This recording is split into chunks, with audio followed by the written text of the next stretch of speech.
So good afternoon, ladies and gentlemen. Thank you so much. This is a session to Kyambogo University, and also thanking the professor and the connections through that has come through. We have many participants who've joined us, and today is to provide you an overview of Digital Africa platform and how you can use it for your programs and use cases. Thank you so much for joining us. So as Professor Bennett has introduced, this is a platform that you can use for most of your projects and also cognizant of the introduction to the platform. So Digital Africa was set up 5 years ago, and as you've seen, it's an open and free platform providing operational data sets and from satellite imagery in analysis ready format. And the program is working with all sectors, including the academia, leaving no one behind. And also the platform is here to help you to solve most of your projects and work in your countries. So Digital Africa is working with implemented partners in the continent. We are working with the partner Nigeria, Niger, Senegal, Kenya, and Tunisia. And by extension in Uganda, we've worked closely with Azareka and Makerere University. So the Digital Africa platform is hosted by Amazon Web Services, and it uses the open data cube technology comparing with other platforms. And currently now headquartered in Johannesburg, South Africa, but working with partners across the continent. The program has gone ahead and developed continental services, which we'll be able to show you, from the water observation from space to cloud-free mosaics and also vegetation climatologies that you can use for some of your projects.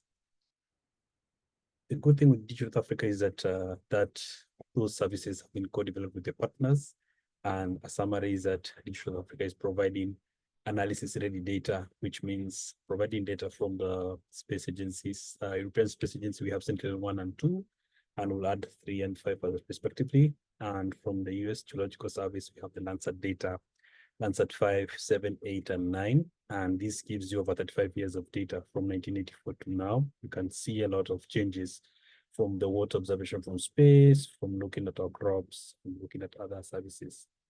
This program is really empowering countries to develop on their national development agenda, including also sustainable development goals. We've also developed a learning platform and a help desk to keep you in build your capacity, as well as provide you with the technical support. The water observation from space was one of the continental services Digital Africa developed, and it was more of co-development with partners across the continent in terms of validation. So imagine looking at any lake like Lake Victoria or Lake Malwa, we can see changes from 1985. And you can also see how wetlands have changed over time and cognizant of climate change that is here with us. So any visualization of water bodies is now possible using the Digital Africa platform. Also, the food security, Digital Africa used Sentinel-2 data and also developed a crop mask. This was in the year 2019-2020, and worked with institutions in Africa to do validation. So this service has helped some very good initiatives like supporting crop statistics and as well as helping in the assessment of productivity from space with a few examples. The coastline is also another service that Digital Africa co-developed with partners, and this one has helped the countries covered by coastline, 38 of them, and using Landsat data, very key to unlock hotspots of change. So looking also then co-development of the services, this is just an example of the coastline service. And then more specifically for our countries, looking at water bodies, we have a service that has been developed from the water observation from space, but now this one shows you the individual water bodies covering over 30 years of data. Very key for unlocking how much climate change has affected some of our water bodies. So Digital Africa has worked with partners across the continent. As I mentioned, we've had some engagements with Makerere University, where we worked with Professor Anthony Kidudu, and also by extension, Professor Barasa as well. And now working with other partners like Azareka in Uganda and other partners, and even looking at an example of monitoring urbanization in Gulu using one of our champions, Dr. Jane. So be here to engage with most of you to make sure we help you and support you in different programs. So this is just an example of what Digital Africa has helped in East Africa and Kenya. And using the water observation from space, Digital Africa was able to unlock the floods and how they were affecting the giraffes, which were located in small islands. They were put here by the Samburu community over 50 years ago for conservation purposes. But over time, using these insights from space, we could see a lot of changes here and supporting the Northern Rangeland Trust and Kenya Wildlife Service to be able to rehome the giraffes to a different safe sanctuary. It's just an example of how we can use Earth observation for development. And our very own in Makerere Universities, we worked with the youth mappers and they were looking at Udongo Central Forest and they were able to do some field work and use our platform to show some of the changes. So this means that program is here for the young and everybody. And some of the work we've done with the youth mappers, just an example of Makerere.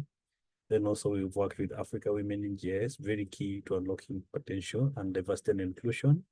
And Africa Women GIS is a virtual organization supporting different sectors as well.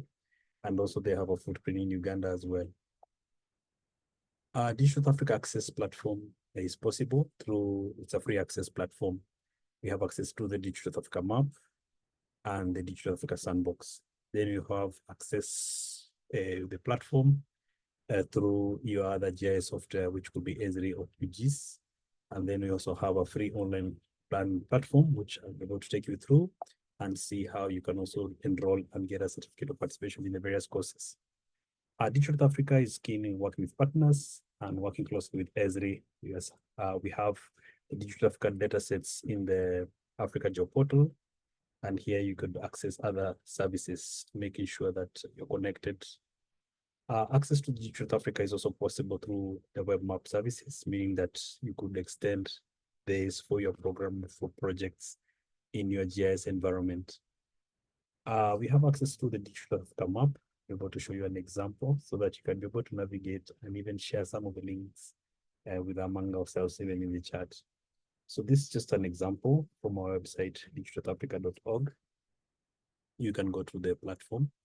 And here, once you click on the Digital Africa map, we can come to Uganda, for example, and appreciate the wetlands that we have. And we are able to add the water observation from space, the annual summaries of 35 years. It's just an example of the Kyoga ecosystem. And you can see the wetlands, how they remain very stable over time.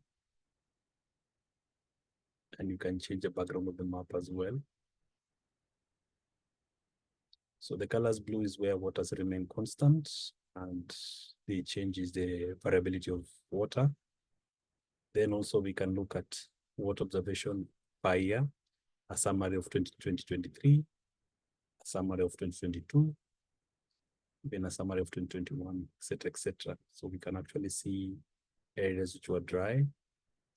You can also add satellite imagery like Sentinel-2, which is added every 5 days. And you can zoom by a location. And cognizant of the cloud cover, we can navigate to dates when we didn't have clouds for a specific area. Or we can add the Digital Africa Geomedian, which is a cloud-free mosaic of every year. So we have it for 2017, 18, 19, 20, 2021, and 2022. We're currently finalizing on 2023. And that's an annual assessment at 10 meters, which can be very useful for comparing some of the land covers that you have.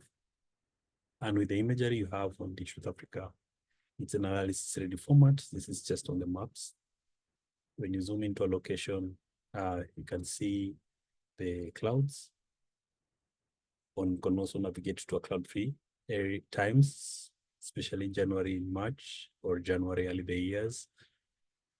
And also you can compare an image on the fly without any classification. So this is the big purposes of this demonstration, that there's a lot that we can use to unlock our potential to use the platform. The platform is for everybody. It's a free service. And the good thing with it, if you share the knowledge, you also gain more information. For example, if you're looking for some reference years or time zone, you can even look at the vegetation index, different dates, different times, and other bands on the fly. So it gives you just an idea of what is possible. For example, if you had your use case or your project and you can share the link, copy in your report. So that is just an example of the Digital Africa map. And also just giving you an idea of the sandbox. This is where now we register with your email. I'll be able to, when we stop, or to take you through a session. This is just how to access the sandbox itself on the platform, digitalafrica.org. We have the link to the sandbox. It's a cloud-based computation environment in Jupyter Notebooks. And we have the notebooks written for you. And you just need to sign up and free access. And you'll be able to start using it immediately. And we have different examples for different topics. For example, you can look at the data sets, you can look at the examples in the real world example. You can also look at the GitHub in case you need to look and get more information on the documentation. And also we have a user guide as well to keep you informed, as well as a learning platform that I'll be able to show you an example. So the sandbox is quite step by step. By the time we finish and we step, we'll be able to take you through, and most of you will be able to have your sandbox accounts and start using the platform. Platform is free access, free sign up, and these are the possibilities as topics we can look at. You'll be interested looking at water bodies or water quality or crop health, or even looking at areas of irrigation, for example. We also have tutorials which are very key for any new platform that you come across. And we've had these tutorials since the year 2020, August, where we have weekly sessions in English and French, and we provide key topics that I'll be able to show you as well. Even today's recording will be available on the live sessions so that you can be able to see other introductions that have been done so far. In the sector of agriculture and food security, you'll be interested in looking at crop health. So here you're able to use the Sentinel-2 data that we have, archive, and look at the various examples. We also have the crop extent maps, as I mentioned, crop mask for the year 2019-2020. And also we generate vegetation condition anomalies, which are very key to unlock times of drought, times of good production, and so on and so on. So in this one, we can show you some examples. For example, I was given some sites by colleagues from NARO of a banana program in agronomy they have in Nabueru.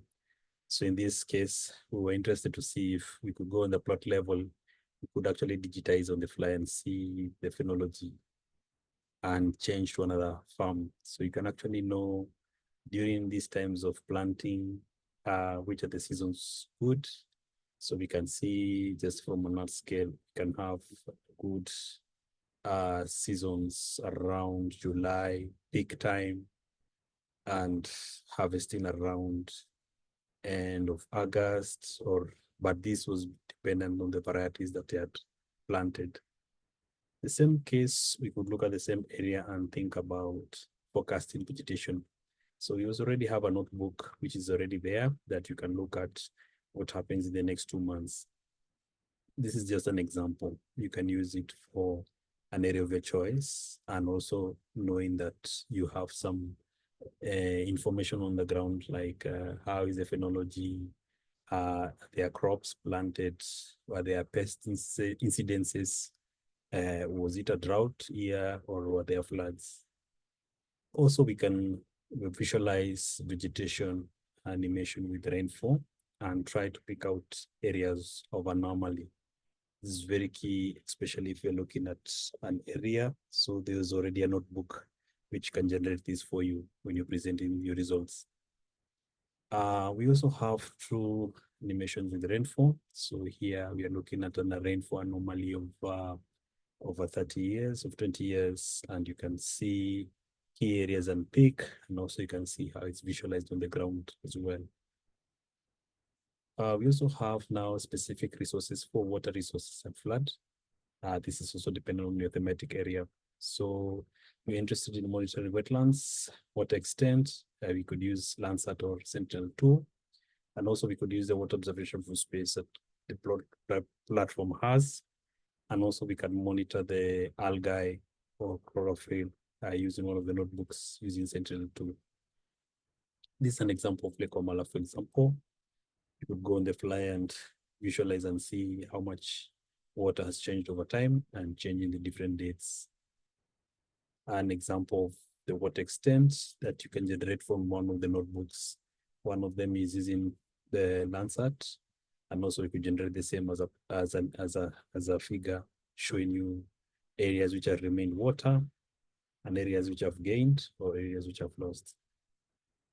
So you can also look at wetland ability, and here we are using the Sentinel-2 example, and there's a band index which gives you the chlorophyll index, and the colors will give you an idea that sometimes the quality was not so good, but at a certain time the quality had improved. So there's opportunities to look at some of the wetlands and appreciate observation to support.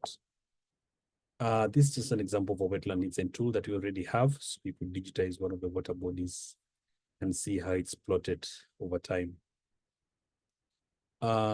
Working with a partner in Nigeria, we were able to support them in looking one of the examples of a flood risk example. And this was a use case that they had given us some indicative dates, and we could use Sentinel-1 and 2, and we were able to pick out areas which had flooded.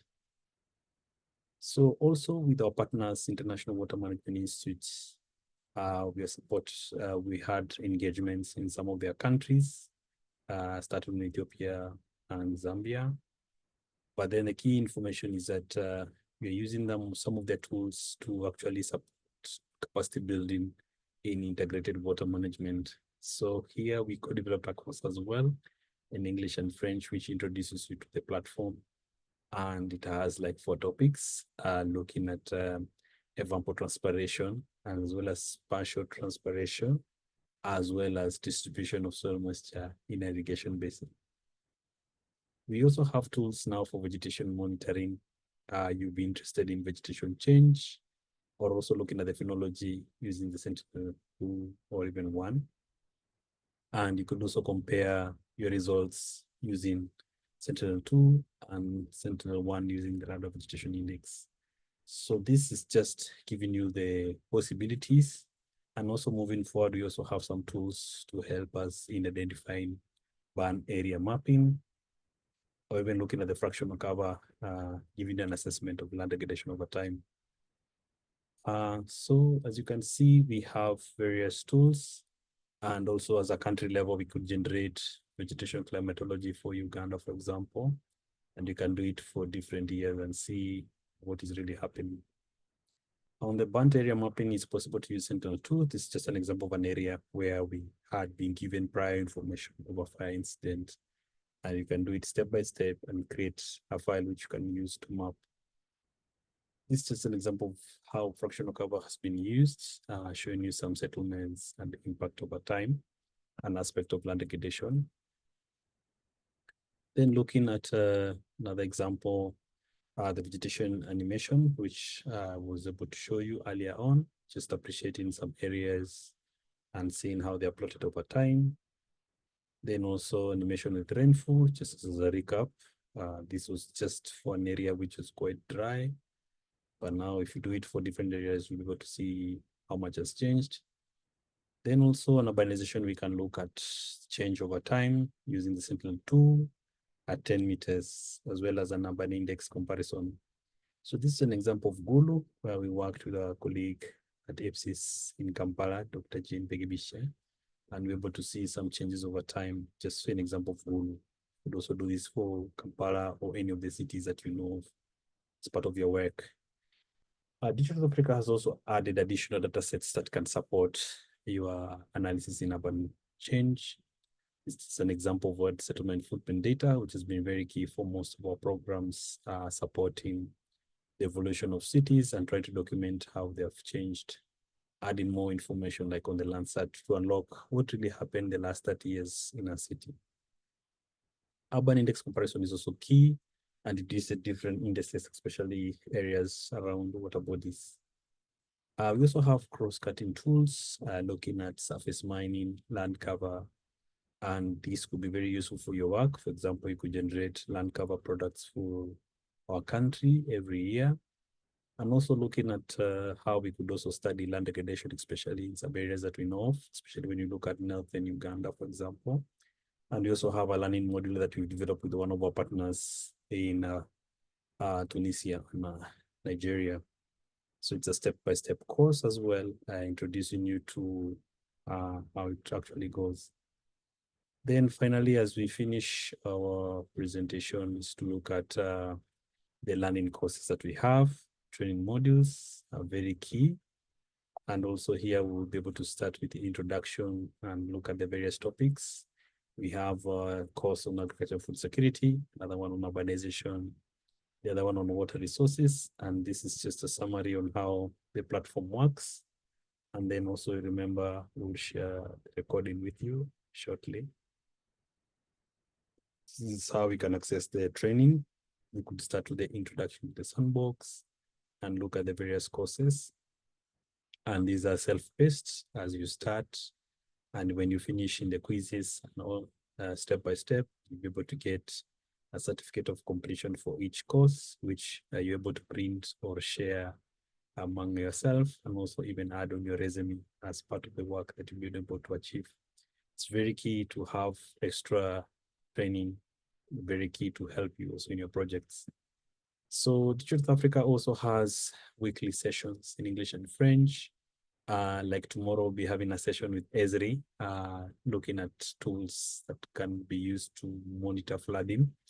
So this will be tomorrow, 23rd, and also we'll be alternating in English and French, and we also share these links in the Digital Africa YouTube channel. And this is the recognition of the partners that have helped Digital Africa so far, from the start, Australian government and the Helmsley Trust. And we continue to work with more partners and universities just like you to make sure that we connect more people and help them use Earth observation for their work. And also here, just a final presentation on how to access our contacts, and also the link to the survey that will be very key for us to connect with you and share with you more resources, and also thanking you for giving us this opportunity to be with you. And also hopefully soon we'll be able to engage in a series of master classes or thematic areas where we'll be looking at our projects, making sure that we're empowered, and also thanking our professor for connecting us in this important session.